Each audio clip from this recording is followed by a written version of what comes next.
अकेले चुनाव लड़ने की हिम्मत नहीं है। कांग्रेस को अकेले चुनाव लड़ने की कोशिश करनी चाहिए। बिहार के नेता प्रतिपक्ष कहते हैं कि 243 सीटों पर लड़ेंगे। राहुल गांधी और तेजस्वी यादव साथ साथ में यात्रा करते हैं।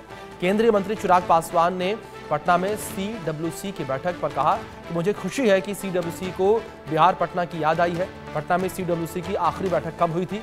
ये फिर से वही दबाव की राजनीति है जिसके तहत बिहार के नेता प्रतिपक्ष कहते हैं कि वो 243 सीटों पर चुनाव लड़ेंगे।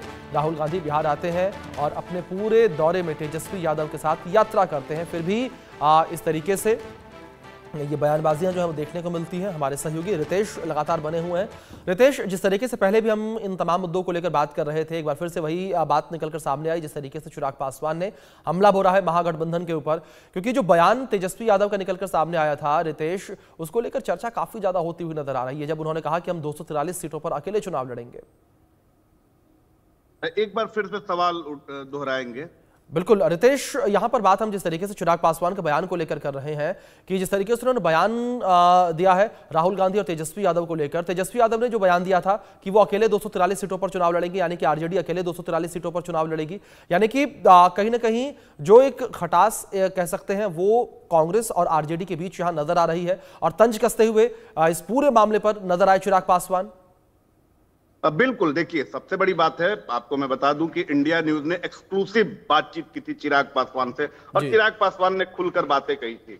उन्होंने कहा कि ना आरजेडी में हिम्मत है ना कांग्रेस में हिम्मत है कि वो बिहार में अकेले चुनाव लड़ ले। और उन्होंने इस बात को भी स्वीकार किया कि 2020 में उन्होंने जेडीयू के खिलाफ और बीजेपी के कुछ उम्मीदवारों के खिलाफ जिस तरह से उम्मीदवारों को दिया था, उसी की वजह से बिहार में अगर आरजेडी इतनी मजबूत हुई तो उसके पीछे की वजह चिराग पासवान है। ये खुले तौर पर इंडिया न्यूज में चिराग पासवान ने इसे स्वीकार किया था।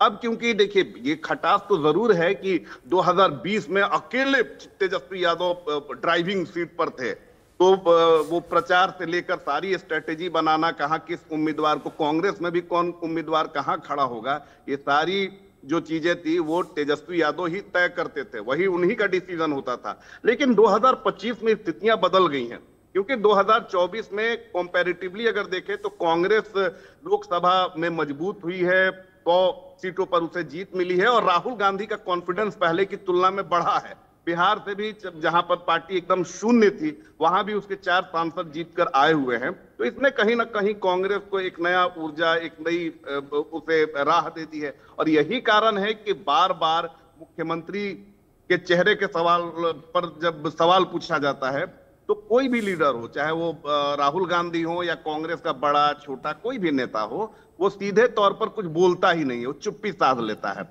और ये बात कहीं ना कहीं तेजस्वी यादव को सालती है।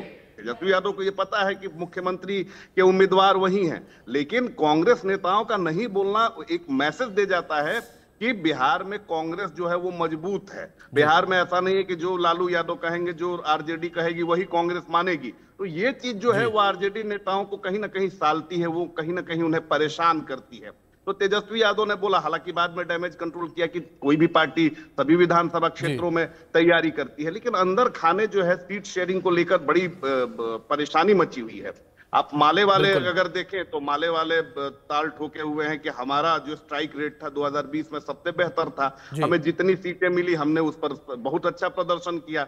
और कांग्रेस पर सवाल उठ रहा है कि 70 सीटें आपको दी गई, आप 20 सीट भी नहीं जीत सके, और किस लिहाज से आप भाई 70 सीट मांग रहे हैं। उधर जो मुकेश सहनी है वो 60 सीटों की मांग पर अड़े हुए हैं, कह रहे हैं कि हमको डिप्टी सीएम भी बनाइए। इधर कांग्रेस के भी नेता जो हैं वो कह रहे हैं कि हम मजबूत धड़े हैं महागठबंधन के, तो एक डिप्टी सीएम हमारा भी होना चाहिए। यानी टिकट बंटवारे के पहले जो एक खींचतान होती है वो महागठबंधन में दिख रही है। दूसरी तरफ अगर एनडीए, बिल्कुल रितेश, जाहिर तौर पर एक खींचतान लगातार जो है देखने को मिल रही, समय समय पर जिस तरीके से बयान निकलकर सामने आए हैं। और कांग्रेस बिहार अध्यक्ष जिस तरीके से एक समय कहा भी था इंडिया न्यूज के ही मंच पर कि तेजस्वी यादव के चेहरे पर हम चुनाव लड़ेंगे बिहार में, लेकिन इस बीच जिस तरीके से पूरी खटपट नजर आ रही है, उठापटक नजर आ रही, देखने वाली बात